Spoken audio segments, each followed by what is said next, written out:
నల్గొండ జిల్లా నార్కట్పల్లి మండలంలోని చెరువుగట్టు గ్రామంలో ఘనంగా అగ్నిగుండాల కార్యక్రమం నిర్వహించారు. శ్రీ పార్వతీ సమేత జడల రామలింగేశ్వర స్వామి బ్రహ్మోత్సవాల్లో భాగంగా తెల్లవారుజామున అగ్నిగుండాల కార్యక్రమాన్ని అంగరంగ వైభవంగా నిర్వహించారు. స్వామి అమ్మవార్లు పర్వత వాహనంపై ఆసీనులై భక్తులకు దర్శనమిచ్చారు. వీరముష్టి వంశీయులతో మొదట పూజలు నిర్వహించి అగ్నిగుండాల కార్యక్రమం ప్రారంభించారు. అగ్నిమాపక శాఖ ఆధ్వర్యంలో పటిష్ట బందోబస్తు ఏర్పాటు చేశారు.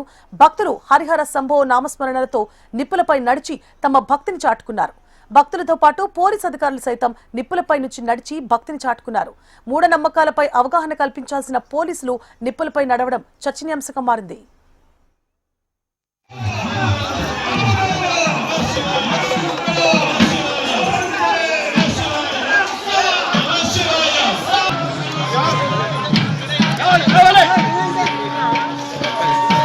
ఓ పెద్ద మనిషి జరిగే